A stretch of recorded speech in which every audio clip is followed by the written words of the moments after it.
নওগাঁর ভাষা কিন্তু অনেক সুন্দর ভাষা, কেমন যেন একটা মাধুর্যতাপূর্ণ ভাষা। আমি সেই দিন আমার কোনো একটা মাহফিলে বলছিলাম যে নওগাঁর মানুষের কথা শুনলে যে কোনো জেলার মানুষের কলিজা ঠান্ডা হয়ে যাবে, কারণ একটা টান আছে। কিরে কিংকা আসু? আমি তো ভালাই আছি, তুই কিংকা আসু? বলছে আমিও ভালাই আছি। কিরে মেলা কদিন থেকে তুই স্কুলতে আসুস না, কি হসে? বলছে আঙ্কেল দাদির না অসুখ হচ্ছে, তো ইয়ে করলে হবে, স্কুলতে আসতে হবে না। এই যে কথার একটা মাধুর্যতা, একটা টান, আমার তো মনে হয় নওগাঁর ভাষাটা বাংলাদেশের সবচাইতে ঐতিহ্যবাহী একটা ভাষা, ঠিক কিনা বলেন? ওই কালকে বাড়ির ভেতরে বসে বসে নওগাঁর ছোট্ট একটা ভিডিও আমার সামনে আসছে। একটা ছোট্ট মেয়ে নওগাঁর ভাষাতে মানুষকে একটা সতর্কতা বার্তা দিচ্ছে। তো আমি দেখলাম সে খুব মজা করে বলছে, নওগাঁর আনাচে কানাচে সব জায়গার যে ডাস্টবিনগুলো আমরা দিনো, কিরে বা মুখ দেখার জন্য দিছিন, তোমরা খাও সিন, দাও সিন, আন্দু সিন, বাড়ু সিন, দুনিয়ার ময়লা করো সিন, সেগুলো সুন্দর করে ডাস্টবিনে ফেলা হবে না কেবা? কেরে বা কতবার কওয়া লাগবে রে বা? নিজের থুতা কি নিজের গাওতে ফেলবেন তোমরা? তারপরে আরো সে মজা করে বলল, আমরা এত ট্রাই করে যাচ্ছি, এত চেষ্টা করে যাচ্ছি নওগাঁ যেন পরিষ্কার থাকে, আঙ্কের সোলপোল এনা খেলতে পারে, তোমাদের কি এনা চিন্তা হয় না? এলিয়ে রে বা, কতবার আর রিকোয়েস্ট করবো রে বা, ঠিক কিনা বলো? এই যে নওগাঁর ভাষা শুনছিলাম, একবার শুনে আমার মন ভরে নাই, কয়েকবার আমরা শুনেছি। ইভেন আমাদের নওগাঁয় আছে বৌদ্ধ বিহার, আমাদের নওগাঁয় রয়েছে কুসুম্বা মসজিদ। আমাদের নওগাঁর কুসুম্বা মসজিদের নাম শোনে নাই এমন কোন বাংলাদেশি খুঁজেই তো পাওয়া যাবে না, ঠিক না? আর অনেকে যারা আমাকে আগে ফেসবুকে দেখেছেন, আমি একবার আমাদের বিভাগ রাজশাহীকে নিয়ে বলেছিলাম যে Rajshahi is a brand and the people of Rajshahi, they are very smart. তো রাজশাহী হচ্ছে আমাদের বিভাগ। রাজশাহী যদি স্মার্ট হয়, নওগাঁ আমাদের স্মার্ট একটা জেলা, ঠিক কিনা বলে? আজকে মিডিয়ায় রেকর্ড হচ্ছে, নওগাঁর যুবকদেরকে ইতিহাস তৈরি করতে হবে। তোমাদের এক একটা আওয়াজ হবে এমন জোরে, প্রত্যেকটা আওয়াজে বাতিলের মস্তক কেঁপে উঠবে, ঠিক কিনা বলো? নওগাঁর ভাইয়েরা কিংকা আছেন আপনারা? সবাই ভালো আছেন? সবাই আলহামদুলিল্লাহ। প্রিয় নওগাঁর মান্দাবাসী, first of all we will know about the central theme of this surah. এই সূরাতে আল্লাহ তাআলা আমাদেরকে কি মেসেজ দিয়েছেন, এই সূরার আলোচ্য বিষয় কি, এটা আমরা প্রথমে জানতে চাই। এই সূরার মূল আলোচ্য বিষয় হচ্ছে the reality of the day of judgment. কিয়ামতের দিনটা কেমন করে হবে, কিয়ামতের দিনটা প্রতিষ্ঠিত হবে কেমন করে, কিয়ামতের দিন এই জমিনের কি হবে, ওই আকাশের কি হবে, সমুদ্রের কি হবে, তারাগুলো কি হবে, সূর্যের কি হবে, মানুষের কি হবে, এই প্রত্যেকটার পাই টু পাই বর্ণনা সূরা ইনফিতারে নাজিল করে দিয়েছে একজন। আরেকবার আওয়াজ দিয়ে বলেন তো সবাই, তিনি কে? This is the central theme or subject matter of this surah. এটা হচ্ছে এই সূরার মূল আলোচ্য বিষয়। এবার আসুন, এই সূরাটা কেন নাজিল হয়েছিল, কোন প্রেক্ষাপটে নাজিল হয়েছিল, এটা আমরা এখন জানতে চাই। হাদিসে আসছে, আল্লাহর রাসূল সাল্লাল্লাহু আলাইহি ওয়াসাল্লাম মক্কার মানুষদেরকে ইসলামের দাওয়াত দিলেন, কালেমার দাওয়াত দিলেন। অনেক কাফেররা কালেমা পড়ে মুসলমান হয়ে গেল, অনেক মুসলমান পরকালমুখী হয়ে গেল। কিন্তু after a certain period of time, কিছু সময় পরে এমন একটা অবস্থা হলো যে অনেক মুসলমান আখিরাতকে ভুলে দুনিয়ামুখী হয়ে গেল। এই নওগাঁবাসী, একটা প্রশ্ন করছি, আমার কথা কি বোঝা যায়? না, না বললে ওয়াজ করব কেমন করে? কথা কি বোঝা যায়? অনেক মুসলমানরা পরকালকে ভুলে দুনিয়ার প্রতি আসক্ত হয়ে গেল। দুনিয়া চাই, আরো চাই, আরো চাই, আরো দাও, আরো চাই। কাফেররা আখিরাতকে অস্বীকার করতে শুরু করলো। তারা বলল, there is no existence of the day of judgement. তারা বলতে লাগলো, কিয়ামত বলতে কোনো দিন নাই, দিবস নাই।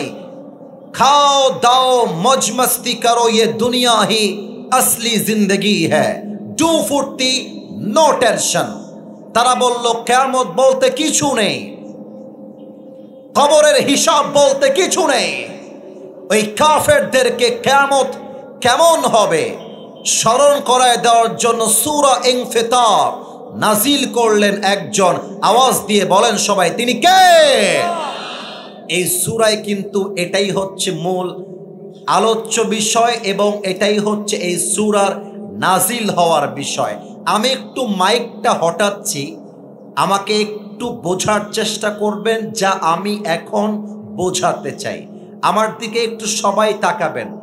আমার মুখে এই যে কালো কালি, কালো কালো কালো কালো, এটা কি ভাই আমার? এই যে আপনারা বুঝে গেছেন কিন্তু উত্তরটা আসতে দিয়েছেন। আরেকবার, এটার নাম কি? দাড়ি। এই সূরা আপনাকে বোঝাতে চায়, তুমি যে তোমার দাড়িটা মাঝে মাঝে তোমার বউয়ের কাছে পছন্দনীয় হওয়ার জন্য কেটে ফেলো, তোমাকে মাথায় রাখতে হবে এই বউ তোমার পকেটে টাকা না থাকলে অন্য বাড়ির বউ হয়ে যাবে। কিন্তু তুমি যে তোমার নবীর সুন্নাহটা ক্লিন শেভ করে ফেললা, এটা তোমাকে কিয়ামতের দিন আফসোসের কারণ বানিয়ে দিবে। ঠিক কিনা বলেন? এবার বলেন তো, আমি যে লম্বা লম্বা চাপ দাড়ি রেখেছি, নওগাঁবাসী আওয়াজ যেন আসতে না হয়, জোর দিয়ে বলবেন যদি ঈমান হয় তাজা। আমি তো চাইলে আমার দাড়ি আজকে ক্লিন শেভ করে মাহফিলে আসতে পারতাম, কিন্তু আমি যে লম্বা চাপ দাড়ি রেখে দিয়েছি নবীর ভালোবাসায়, পরকালকে ভয় করে, কিয়ামতকে ভয় করে, আমাকে দাড়িতে কি আনস্মার্ট লাগতেছে না স্মার্ট? আওয়াজটা 100 ভাগ আসে নাই। আরেকবার, আনস্মার্ট না স্মার্ট? অনেক যুবকের মুখে দাড়ি নাই। আমি আঘাত দিয়ে বলবো না, বুঝিয়ে বলছি। মাথায় রাখবা, যেই মেয়েরা আমার পেছনে আমার মায়েরা আছেন, উইথ ডিউ রেসপেক্ট বলছি, we respect every women from our heart.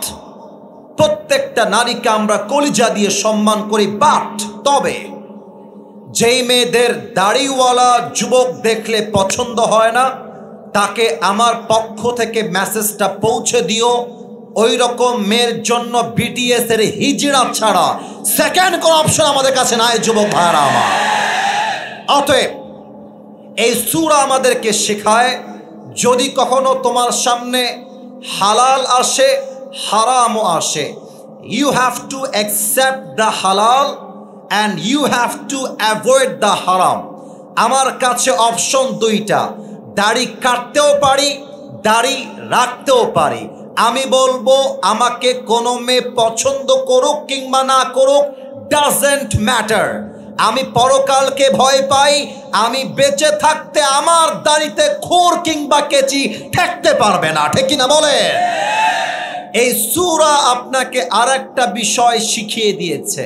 আমার যুবক ভাইরা যারা এসেছো, একটু কান খাড়া করবা, তোমাদের কথা এখন বলবো।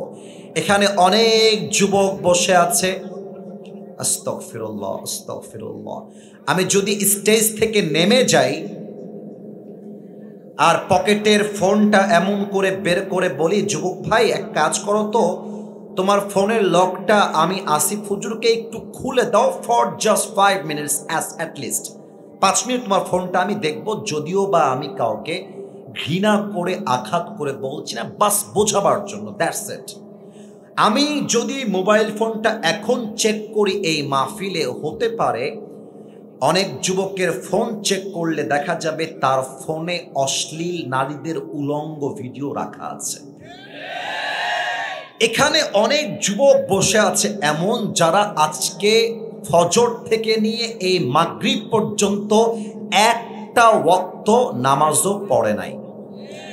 এখানে অনেক মুরব্বী যুবক এমনও বসে আছে যার পকেটটা চেক করলে এখনই ডালবি বিড়ির প্যাকেট বের হবে। যুবক ভাইরা বলো, আপনাদের জন্য এই সূরাটা পারফেক্ট, আপনার হেদায়েতের জন্য এনাফ যদি আপনি শুনতে পারেন এবং আমল করতে পারেন। আসুন আমরা আয়াতের ব্যাখ্যার দিকে যাই। আমি তেলাওয়াত করছি, কলিজা দিয়ে তেলাওয়াতটা শুনবেন। আউযু বিল্লাহি মিনাশ শাইতানির রাজীম। ইযাস সামাউ ফাতারাত ওয়া ইযাল কাওয়াকিবু তাসারাত।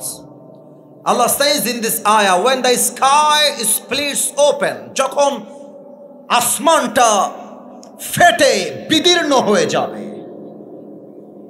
ওয়াইদাল কাওয়াকিবু তাসারাত, আকাশের তারাগুলো বিক্ষিপ্ত হয়ে ছিটকে ছিটকে পড়বে, ওয়াইদাল বিহারু ফুজ্জিরাত, সমুদ্রের পানিগুলো সুনামি ঝড়ের মতো দলদল দলদল করে উপরের দিকে ঢেউ মেরে উঠতে থাকবে। এবার আমার হাতের দিকে তাকান, আয়াতটা একটু ব্যাখ্যা করব।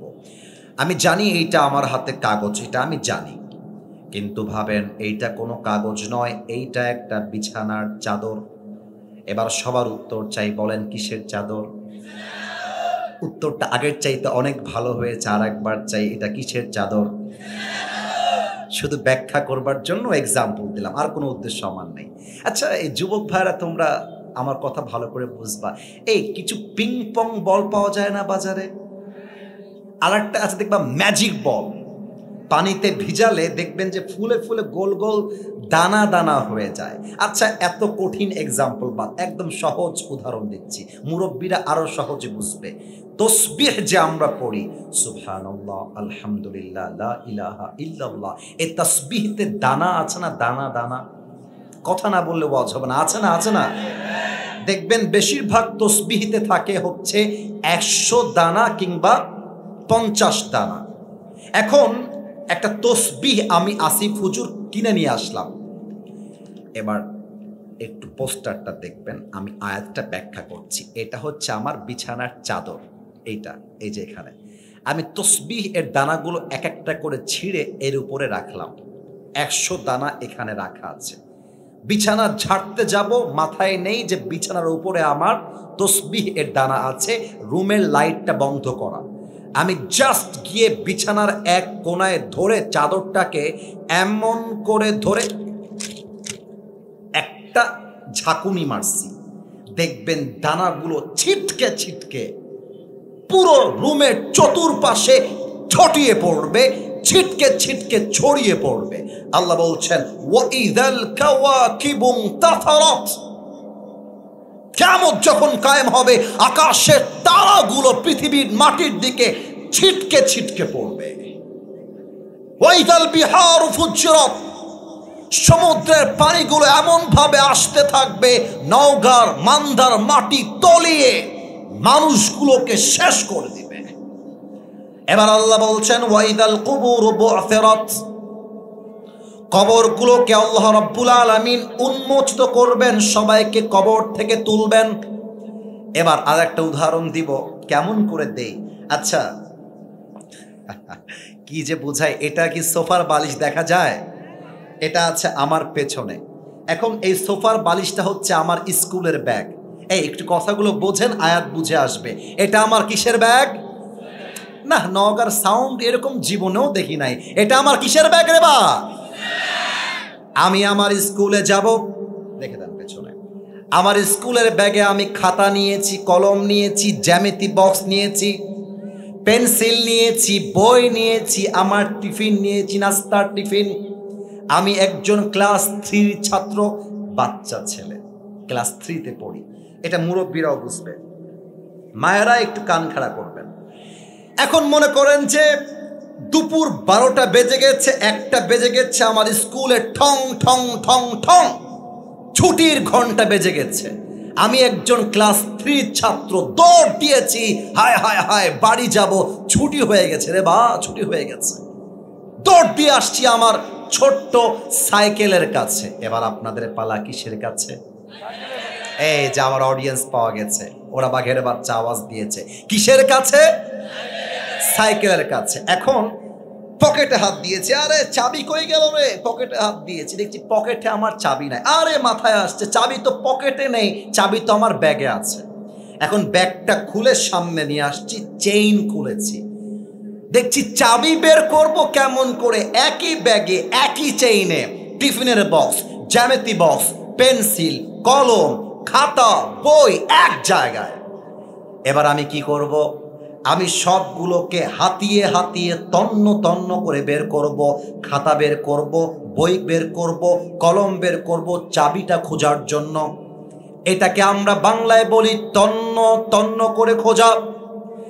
এবার আল্লাহ রাব্বুল আলামিন বলছেন, বান্দারে কিয়ামতের দিন যখন ফুটা হয়ে যাবে, শেষ ফু যখন আল্লাহ দিবেন, ওয়াইদাল কুবুরু বু'থিরাত, যাকে যেখানে যেমন ভাবে দাফন করা হয়েছে, আদম আলাইহিস সালাম থেকে শুরু করে নিয়ে কিয়ামত পর্যন্ত যার কবর যেখানে আছে, নওগাঁর মান্দায় যে কবর আছে, বগুড়ায় যে কবর আছে, রাজশাহীতে যেই কবর আছে, চাঁপাইনবাবগঞ্জে যেই কবর আছে, জয়পুরহাটে যেই কবর আছে, নাটোরের মাটিতে যেই কবর আছে, ঢাকায় যে কবর আছে, চট্টগ্রামে যেই কবর আছে, যেই কবরে যাকে যেমন ভাবে দাফন করা হয়েছে, সবাইকে সেই দাফন থেকে জীবিত করে তুলবে একজন। বলেন সবাই তিনি কে? কিন্তু এই পুরো কিয়ামতটা সংগঠিত হবে তিনটা ফুয়ের মাধ্যমে। আমরা যে এখন ওয়াজ করছি, বিকাল বাজে 4:45, রোজ সোমবার বাদ আসর। এখন এই মুহূর্তে ইসরাফিল আমার দিকে তাকান সবাই, লুক অ্যাট মাই ফেস, আমার চেহারার দিকে সবাই দেখেন। ইসরাফিল তার মুখের সামনে জাস্ট লাইক দিস, সিংহাটা ফু দেওয়ার জন্য এমন ভাবে দাঁড়িয়ে আছে, just waiting for the green signal. Allah বলবে ইসরাফিল ফু মার। ইসরাফিল জাস্ট ধরে একটা ফু মারবে, বাস কিয়ামতের লীলা খেলা শুরু হয়ে যাবে। তিনটা ফু। এক নাম্বার ফুয়ের নাম হচ্ছে নাফখাতুল ফাদা। একটা ফু দেওয়ার সঙ্গে সঙ্গে পুরো পৃথিবীটা ঠাস করে কেঁপে উঠবে।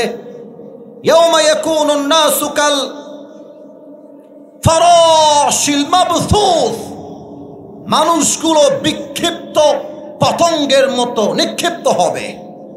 ওয়া তাকুনুল জিবালু কালইহিনিল মানফুস, পাহাড়গুলো ধ্বনিত তুলার মতো উঠতে থাকবে। এই তোমরা শীতকালে র্যাকেট খেলো না? এই যে যুবকরা আস্তে আওয়াজ দিয়েছে, আর একবার জোরে চাই, র্যাকেট তোমরা খেলো না? আচ্ছা একটু আমার হাতের দিকে তাকান, একটু আমার হাতের দিকে। এই যে বামে একটা লাইট আছে, দেখা যায়, মানে আলো আছে, লাইট এখানে লাগানো আছে। এদিকে আমার দিকে তাকান, আমার দিকে। মনে করেন যে রাত বাজে 9টা, আমি বললাম যে একটু র্যাকেট খেলবো, এই বাঁশ লাগা, বাঁশ লাগাইছি, লাইট জ্বালাইছি। দেখবেন লাইট জ্বালানোর সাথেই পোকাগুলো ছিটকে ছিটকে লাইটের উপরে এসে পড়ে। কথা ভুল বললাম না ঠিক বললাম? বলেন বলেন বলেন বলেন। আল্লাহ বলছে ইসরাফিল যখন ফু দিবে, প্রত্যেকটা পাহাড়গুলো ফু দিলে তুলা যেমন ছিটকে ছিটকে উড়ে যায়, প্রত্যেকটা পাহাড়গুলো ধ্বনিত তুলার মতো কিয়ামতের দিন উঠতে থাকবে। আল্লাহু আকবার। এক নাম্বার ফু। আল্লাহ বলবে ইসরাফিল 2 নাম্বার ফু দে। ইসরাফিল এবার ফু দিবে, এটাকে হাদিসের ভাষায় বলা হয় নাফখাতুস সাইক। একটা ফু দেওয়ার সাথে সাথে মুরব্বী, যুবক, মা, বোন, বাচ্চা একটা ফুয়ে শেষ, কেউ আর বেঁচে থাকবে না, সব মরে যাবে। পাখি, বাঘ, ভাল্লুক, সিংহ, হরিণ, কুকুর, বিড়াল, সাপ, সব শেষ। এবার মালাকুল মত আল্লাহর কাছে আসবে, আল্লাহ দুনিয়ার মানুষ, জিন, ফেরেশতা যারা ছিল সব রূহ কবজ শেষ। আল্লাহ বলবে তাই নাকি রে মালাকুল মউত, ইয়া মালাকাল মউত আখবিরনি মান ইয়াবকা, হে মালাকুল মউত বল আর কে বাকি আছে। মালাকুল মউত বলবে আল্লাহ বাকি তো আর কেউ নাই, আমি বাকি আছি, জিবরাইল বাকি আছে, ইসরাফিল বাকি আছে। জিবরাইল, ইসরাফিল, মিকাইল আর আমি ছাড়া আর কেউ নাই। আল্লাহ বলবে ও মালাকুল মউত, এখন তুই যাবি, তোর 3 বন্ধুর রূহ কবজ করে আমার কাছে আসবি।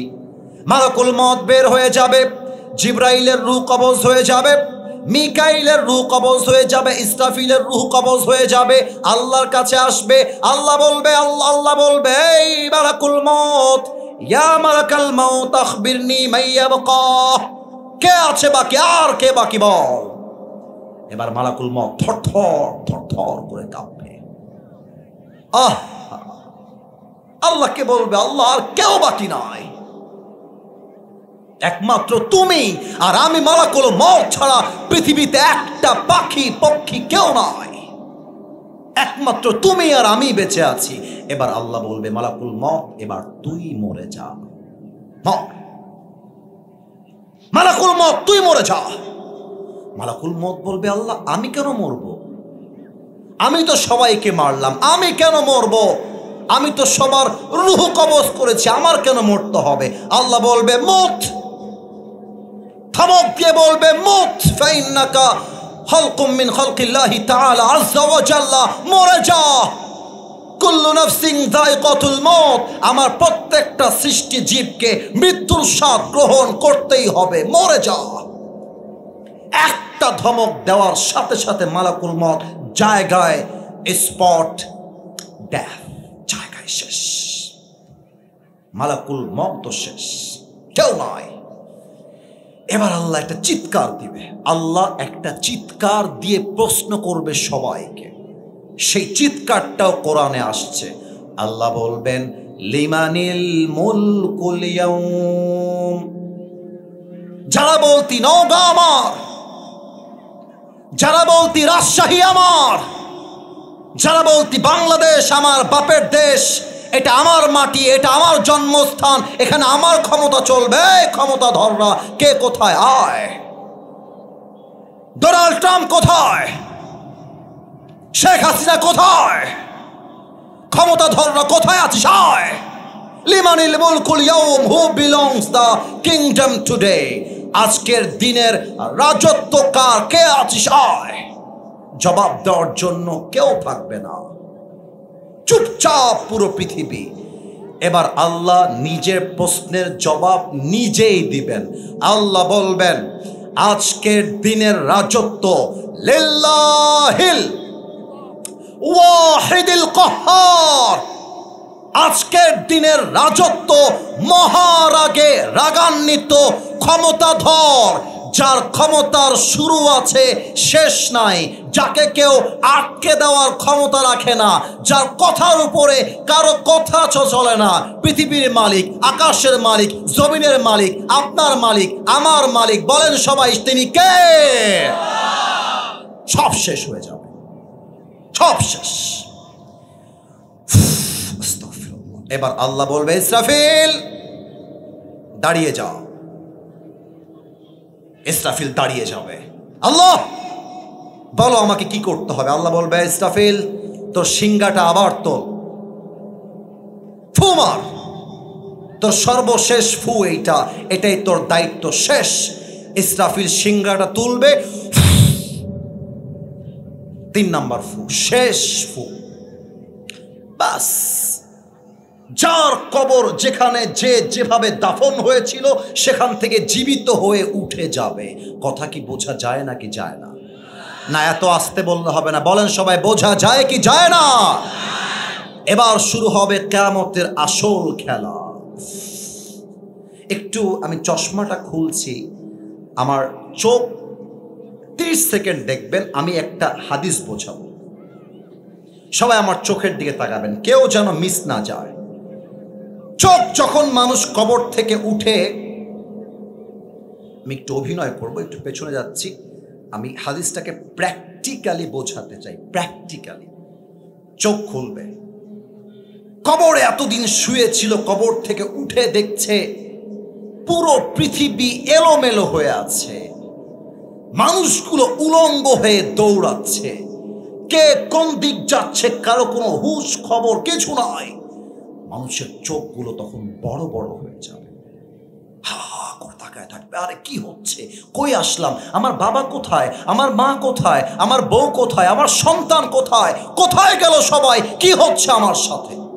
হঠাৎ করে মাথায় হুঁশ আসবে, আয় হায় হায়, আমি তো কিয়ামতের ময়দানে দাঁড়িয়ে গিয়েছি, এখন তো কিয়ামত শুরু হয়ে গেছে, আমার তো আজকে বিচারের দিবস হয়ে গেছে। বাস ওই সময় সে কি চিন্তা করবে, এই কোরআনের এই আয়াতে এখন আল্লাহ এটা বলছে, তুই কবর থেকে উঠে কিয়ামতের প্রথম দিন কি চিন্তা করবি। এই আয়াতের তর্জমা এবং ব্যাখ্যা পড়ার পরে আমার ৩-৪ দিন ভালো করে ঘুম আসে নাই। না না, আমি আমার ইমান খুব মজবুত তা বোঝাচ্ছি না, আমি আসলে অত দিনদার মানুষ না, বাট আয়াতের তর্জমা এবং ব্যাখ্যা পড়ে আমার কয়েকদিন ঘুম আসে নাই। আল্লাহ বলছেন, আলিমাত নাফসুম মা কদ্দামাত ওয়া আখারাত। কিয়ামতের দিন যখন মানুষ প্রথম দিন উঠবে, চোখ খুলবে কবর থেকে উঠে, সে প্রথমেই ভাববে, ইসরে ফজরের সময় আজান হয়েছিল, আমি আমার কম্বলটা বাদ দিয়ে ফজরের নামাজটা কেন পড়তে উঠি নাই। প্রথম যেদিন উঠবে সে ভাববে, ইসরে আমি গরিবের হক কেন মেরে খেয়েছিলাম। প্রথম দিন যখন কিয়ামতের দিন উঠবে সে ভাববে, আয় হায় হায়, যুবক বয়সে হালাল ভাবে বিয়ে না করে আমি হারাম ভাবে অবৈধ প্রেম কেন করেছিলাম। প্রথমেই চোখ খুলে ভাববে, আয় হায় হায়, আমি আমার চোখ দিয়ে নারীদেরকে অশ্লীল চোখে কেন দেখেছিলাম, পর্নোগ্রাফি কেন দেখেছিলাম, দাঁড়িয়ে আমি কামিয়েছিলাম কেন, আব্বাকে আমি বেয়াদবি করেছি কেন, আমার মায়ের বুকে আমি কষ্ট দিয়েছি কেন। প্রত্যেককে ভাববে আর আফসোস করবে। আলিমাত নাফসুম মা কদ্দামাত ওয়া আখারাত। On that day everyone will realize what was most important and what was less important. সেদিন মানুষ বুঝবে আমার জীবনে আল্লাহ এবং রাসূল ছাড়া আপন বলতে আর কেউ ছিল না, ঠিক কিনা বলেন। আমার নওগাঁবাসী, আমি যে পাঞ্জাবি পরে আছি অনেক দামি পাঞ্জাবি, অহংকার নয়, বাস্তব বলছি বোঝাবার স্বার্থে। এই সানগ্লাসটাও দামি, এটা রোদের তাপকে প্রোটেক্ট করে, রোদ আমার চোখে লাগবে না, দামি জিনিস। কিন্তু বলছি আমি দামি তা নয়, আসল মেসেজটা বুঝবেন। আমার হাতের ঘড়ি বিদেশি ব্র্যান্ডের ওয়াচ, অনেক দামি, কোটি নিয়ে আসছি পাকিস্তান থেকে, অনেক দামি। টুপিটাও পাকিস্তান থেকে আনা, অনেক দামি। এই যে নওগাঁর হাইওয়ে রোড আছে না, কয়েকদিন আগে আমার গাড়ি চলছে নওগাঁর হাইওয়ে রোড, এই রোডে হঠাৎ করে গাড়িটা একটা উঁচা ঢিপ ছিল, আমরা খেয়াল করতে পারি নাই, গাড়িটা উড়ে গেছে, ভাগ্যিস মাটিতে নেমে গেছে। যদি একবার গাড়ি ডানবাম হতো, আজকে আমি আসিফ হুজুর কবরের বাসিন্দা হয়ে যেতাম। আমি মনে মনে ভাবলাম, আয় আসিফ, তোর মাথায় এত দামি টুপি, এত দামি জামা, এত দামি পাঞ্জাবি, এত দামি ঘড়ি, জাস্ট ট্রাক এসে একটা ধাক্কা মারবে, রুহটা বের হয়ে যাবে, চাকচিক্য জামা খুলে তোকে সাদা কাফনের কাপড়ে প্যাকেট করে 3.5 হাত মাটির ঘর রাখা হবে। এটার নামই তো দুনিয়ার জীবন, ঠিক কিনা বলে।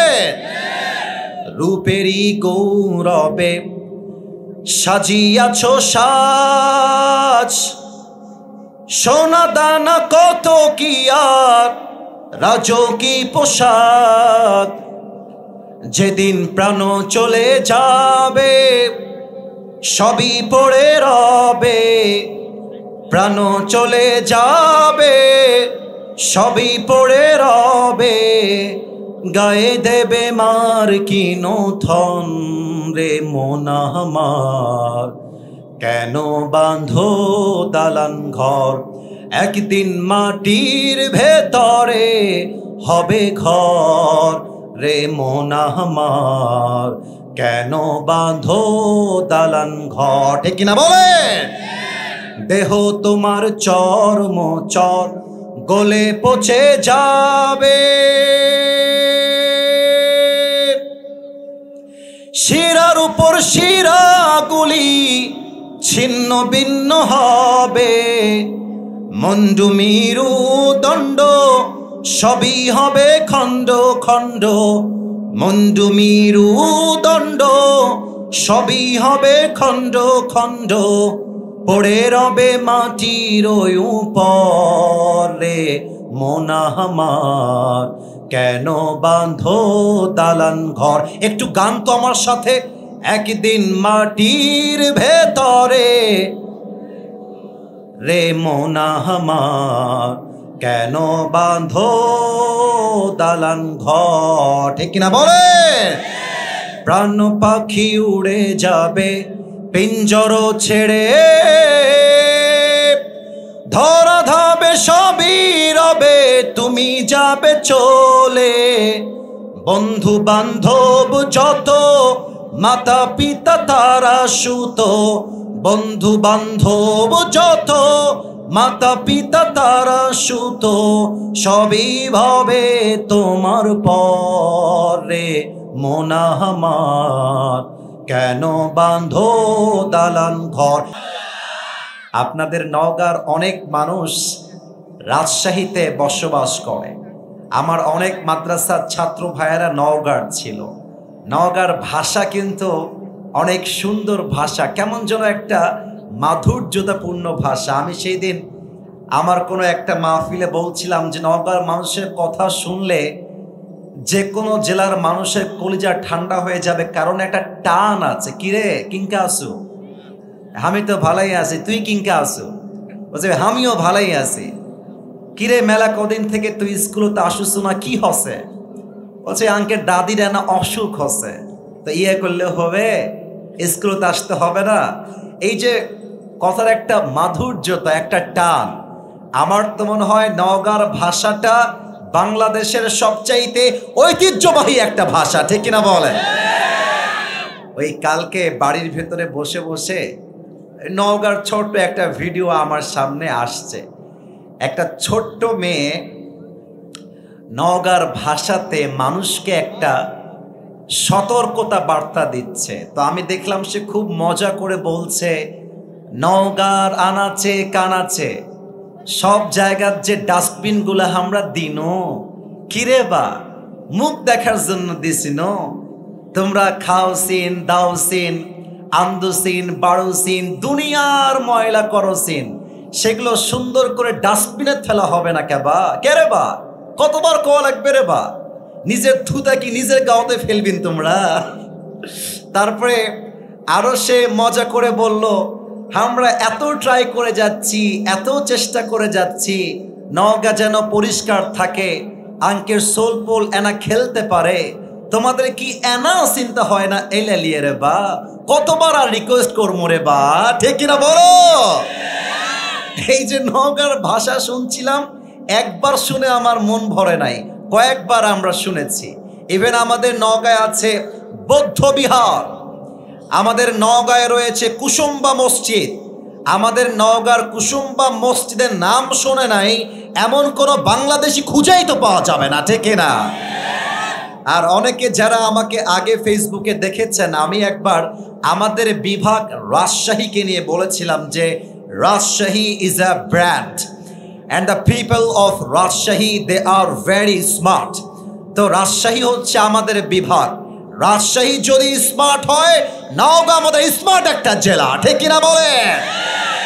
আজকে মিডিয়ায় রেকর্ড হচ্ছে, নওগাঁর যুবকদেরকে ইতিহাস তৈরি করতে হবে।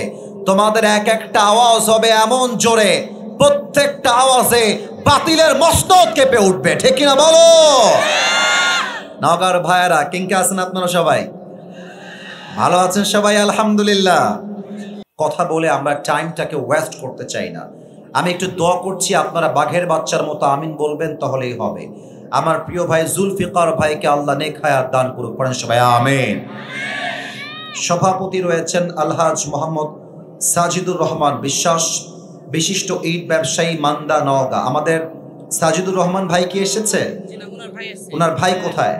মাশাআল্লাহ, স্যার তো আমার সঙ্গে আগেই হাত মিলিয়েছে। আমি দোয়া করি আল্লাহ আমার প্রিয় ভাইকে যেন ইসলামের খাদেম হিসেবে কবুল করে, পড়েন সবাই আমিন। সহসভাপতি অনেকে আছেন, মামুনুর রশিদ সাহেব, তোফাজ্জল হোসেন সাহেব, আজিজুর রহমান এবং তসির উদ্দিন মাস্টার। আমরা এক বাক্যে দোয়া করি, আল্লাহ যারাই রয়েছে সবাইকে তুমি ওমরে ফারুক রাদিয়াল্লাহু তাআলা আনহুর মতো ইসলামের সৈনিক হিসেবে কবুল করো। পড়েন সবাই আমিন। না রে ভাই, আওয়াজ তো পাচ্ছি না, ইয়ে করলে হবে, জোরে বলেন সবাই মিলে আমিন। আমার পূর্বে কথা বলেছেন ডক্টর মাওলানা মোহাম্মদ আব্দুল বারী রশিদি, আরো কথা বলেছেন মাওলানা মোহাম্মদ নাজিম উদ্দিন। প্রিয় ভাইয়েরা আমার, আমাদের পোস্টার পড়া শেষ, আমরা এখন মূল কথার দিকে যাব। এক বাক্যে একটা দোয়া করব, আপনারা আমিন বলবেন। Move on to the next, আমরা মূল ভূমিকার দিকে ফিরে যাব। এই এত বড় প্যান্ডেল, এত বড় স্টেজ, মাইক, বাঁশ, এত বড় আয়োজন যারা করেছে, যারা 2 টাকা হলেও দান করেছে, আমি দোয়া করছি আল্লাহ সকলের এই পরিশ্রমকে যেন ওয়াসিলা করে আজ যেমন এই মাহফিলে একসাথে বসতে পেরেছি, আল্লাহ যেন জান্নাতুল ফেরদাউসে আমাদের সবাইকে, আমিনটা আসতে বলবেন না, দোয়াটা করে নেই, আল্লাহ যেন আমাদের সবাইকে আজকের মতো মৃত্যুর পরে জান্নাতুল ফেরদাউসেও একসাথে মেহমান হিসেবে কবুল করে নেয়। আমিনটা 60 ভাগ এসেছে, 100 ভাগ আসে নাই। আরেকবার পড়েন সবাই আমিন। আমার প্রিয় নওগাঁ মান্দাবাসী, টাইম ইজ টু শর্ট, সময় খুবই অল্প, কথা হবে কম, কাজ হবে বেশি। আমার ডান হাতের দিকে একটু সবাই লক্ষ্য করেন, এবার জবানটা খোলেন। মুরব্বী, আপনার কথা যেন আটকে না যায়, আপনার কথা আমি আসিফ হুজুরের কান পর্যন্ত আসতে হবে। আমার যুবক ভাইরা, তোমাদের কথা যেন গলায় আটকে না যায়, তোমাদের জবাবটা আমার কর্ণকুহুরে পৌঁছাতে হবে। এবার উত্তরের পালা। বলেন এই কিতাবটার নাম, আরো জোরে, এই কিতাবটার নাম। আমরা প্রথমেই একটা কথা ক্লিয়ার কাট বলতে চাই, এখানে আমার বিএনপির ভাইয়েরা আছেন, আমার জামাত ইসলামের ভাইয়েরা আছেন, এখানে স্কুল, কলেজ, ইউনিভার্সিটি, মাদ্রাসার ছাত্ররা আছেন। আমি কালকেও বলেছি, আজকেও বলছি, আমাদের প্রথম পরিচয় কওমি নয়, আলিয়া নয়, জামাত নয়, বিএনপি নয়, চরমনায় নয়, আওয়ামী লীগ নয়, জাতীয় পার্টি নয়। আমাদের সর্বপ্রথম পরিচয় আমরা মুসলমান ঘরের সন্তান। এবার আসেন একটা কথা বলে দেই, যারা একমত তারা হুঙ্কার দিয়ে ঠিক বলবেন, যারা দ্বিমত তারা চুপ থাকবেন। দেখা যাক নওগাঁবাসী আমার সাথে একমত হয় কিনা। দেশটা স্বাধীন হয়েছে প্রায় 50 বছর। আজও আমার এই বাংলার মাটিতে রাতের আধারে ডাকাতি হয়। আজও বাংলার মাটিতে অনেক নারী ধর্ষণের শিকার হয়। আজও বাংলার মাটিতে চাঁদাবাজি হয়, টেন্ডারবাজি হয়, রাষ্ট্রের টাকা মেরে খাওয়া হয়। এই জন্য আমি আসিফ হুজুরের দাবি, and I'm talking about on this matter not as a politician, I'm talking about on this matter just as a citizen of Bangladesh. আমি কোনো রাজনৈতিক নেতা নই, আমি কোনো রাজনৈতিক ব্যক্তিত্ব নই। আমি যা বলবো দেশের নাগরিক হয়ে বলবো। আমরা আগামীর নির্বাচনের পরে বাংলার মাটিতে দেখতে চাই আগামীর পার্লামেন্ট চলছে আল্লাহর কোরআন দিয়ে। অনেক গণতান্ত্রিক নিয়ম দেখেছি, ব্রিটিশ আইন দেখেছি, আমরা প্রমাণ পেয়েছি ব্রিটিশ আইন দিয়ে আল্লাহর জমিনে শান্তি কায়েম করা সম্ভব নয়। আমার এই বাংলার মাটিতে সোনার মাটি করতে হলে একমাত্র আল্লাহর কোরআন দিয়ে সংবিধান কায়েম করতে হবে, আর কোনো কথা নয়। কারা কারা বউ রাখেন বাড়িতে, বিবাহিত কারা কারা, তারা একটু হাত তোলেন। বিবাহিত ভাইরা, আচ্ছা বিবাহিত ভাই, আচ্ছা আপনাদের বউ আছে, শীতকালে আপনারা খুব মজায় আছেন, আচ্ছা আপনারা হাত নামান। এবার দেখা যাক আমার হতভাগা যারা, কপাল পোড়া গরিব যারা, তারা একটু হাত তোলো। সিঙ্গেল কারা কারা? সিঙ্গেল, তোমরা সিঙ্গেল? বউ নাই? এত আস্তে বললে হবে রে বা, বউ নাই? আমি দোয়া করি আল্লাহ রে, সবাইকে তুমি দিনদার নেককার বউ দিয়ে দাও। যারা আমিন বলে নাই ওই শালা বউ পাবে না। আর একবার মিয়া জোরে সোরে কোনা আমিন। আমি আমার একটা ওয়াজে বলেছিলাম, শীতকালে যুবকদের শীত দূর হবে কম্বল দিয়ে না, ল্যাব দিয়ে নয়। প্রত্যেকটা যুবকদের ঘরে ঘরে বইয়ের দরকার। যুবক ভাইরা বলো, আল্লাহ তুমি যুবকদেরকে দ্রুত বিয়ে করার তৌফিক দান করো। পড়েন সবাই আমিন। 3টা তাকবীর দিবেন, একটা নির্দিষ্ট সূরার থেকে আমরা তাফসীর শুনবো। প্রথম তাকবীর দিবেন বিবাহিত ভাইরা। বিবাহিত ভাইরা একটু কাশি দেন আমার সাথে। আওয়াজ নাই, বিবাহিতরা খুব মরা আজকের মাহফিলে। বিবাহিত ভাইরা আর একবার চান্স দিলাম, একটু কাশি দিয়ে গলাটা ঠিক করেন, গলার জোর বাড়াইতে হবে। একটু কাশি দেন। এবার মোটামুটি আওয়াজ আসছে। সিঙ্গেলরা চুপ থাকবা, বিবাহিত ভাইয়ারা তাকবীর দিবেন। বিবাহিত ভাইয়ারা অ্যাক্টিভ হয়ে যান। আমি বলবো লিল্লাহি তাকবীর, বিবাহিতরা বলবে আল্লাহু আকবার। দেখা যাক বিবাহিতদের নওগাঁর মান্দার মাটিতে আওয়াজ কেমন। এটা মিডিয়ায় রেকর্ড হচ্ছে, মান সম্মান নষ্ট করা যাবে না। বিবাহিত ভাইয়ারা লিল্লাহি তাকবীর। 65। আপনারা আমার পক্ষ থেকে নাম্বার পেয়েছেন 65 তথা 65। এবার আমার সিঙ্গেলদের পালা। সিঙ্গেলরা একটা কাশি মারো। দেখা যাক সিঙ্গেলদের গায়ের জোর আসলে কত আছে। সিঙ্গেল ভাইরা নারে তাকবীর। বিবাহিত ভাইরা আমাকে মাফ করে দিবেন। আমার মনে হচ্ছে আজকের সিঙ্গেল ভাইরা 85 নাম্বার বেশি পেয়ে পাশ করেছে, ঠিক কিনা বলে? এবার আর কোনো ভাগাভাগি নেই, সবাই মিলে এমন জোরে তাকবীর দিবেন আমি আসিফ হুজুর স্টেজ ভেঙ্গে নিচে পড়ে যাব। দেখা যাক গায়ে জোর আছে কিনা সবার। মুরব্বী যুবক সবাই মিলে একটা কাশি দেন। এবার বাঘের বাচ্চার হুঙ্কার চাই। লিল্লাহি তাকবীর। আল কোরআনের আলো। না, ভুল হয়েছে, ভুল হয়েছে। কে বলেছেন সংসদে একটু হাত তোলেন তো। ইউ আর রাইট, আপনারা ঠিক বলেছেন। এবার আপনাদের বলার পালা। এটা হয়ে যাবে নির্দিষ্ট সূরার থেকে তাফসীর শুরু হয়ে যাবে। সবাই মিলে, পেছনে আমার মা বোনেরাও আছে, মা বোনেরা একটু জায়গা করে সবাইকে বসার সুযোগটা দিবেন। আমরা এবার তাকবীর দিয়ে তাফসীরে চলে যাব। দেখা যাক নওগাঁ মান্দার সাউন্ড কেমন পাওয়া যায়। নারে তাকবীর। আল কোরআনের আলো, আল হাদিসের আলো।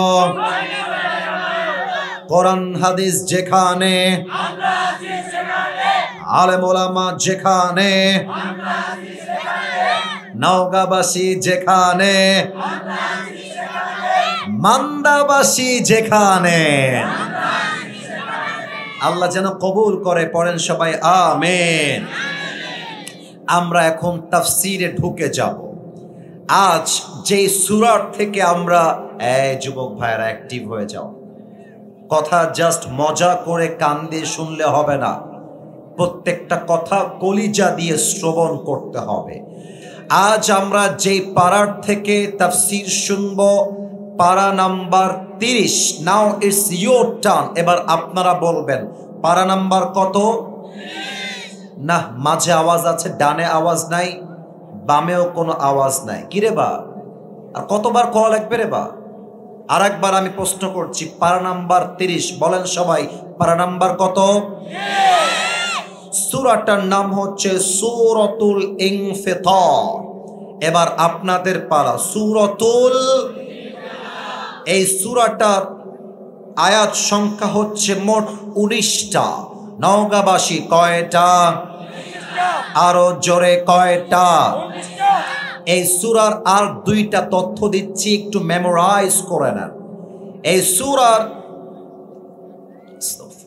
রুকু সংখ্যা হচ্ছে একটা, আর এই সূরাটা মাদানী পর্বে নাজিল হয় নাই, এই সূরাটা নাজিল হয়েছে মাক্কি পর্বে। এবার আপনাদের পালা, বলেন তো রুকু সংখ্যা কয়টা?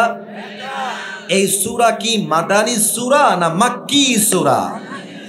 এবার আসুন আমরা আলোচনায় ফিরে যাই। যে কোনো সূরার তাফসীর যদি আপনি সম্পূর্ণ করতে চান, আপনাকে 5টা বিষয়ে মাস্ট কথা বলতেই হবে। Number 1, right pronunciation of the Surah.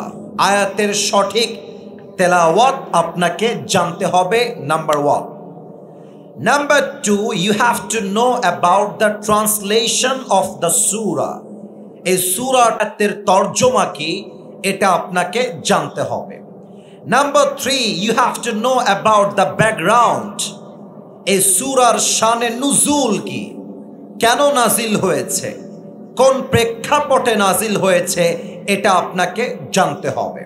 4 number, আপনাকে জানতে হবে what is the central theme of this surah. এই সূরার আলোচ্য বিষয় কি, এই সূরায় আল্লাহ তাআলা আমাদেরকে কি মেসেজ দিয়েছেন এটা আমাদেরকে জানতে হবে। এবং সর্বশেষ আমাদেরকে জানতে হবে প্রত্যেকটা আয়াতের ব্যাখ্যা কি এবং শিক্ষা কি। সবগুলো আমি বলে দিয়েছি, লাস্টটা আপনারা বলবেন, আমি সহজ করে দিচ্ছি বলার জন্য। সর্বশেষ জানতে হবে ব্যাখ্যা কি এবং শিক্ষা কি। এবার আপনাদের পালা, সর্বশেষ জানতে হবে ব্যাখ্যা কি এবং শিক্ষা কি। একটু জোরে বলেন, আরেকবার আমরা জোরে শুনতে চাই। শেষ কথা, প্রত্যেকটা সূরার তাফসীর করতে গেলে 5টা বিষয় লাগে, তার ভেতরে 5 নাম্বার বিষয় হলো ব্যাখ্যা কি এবং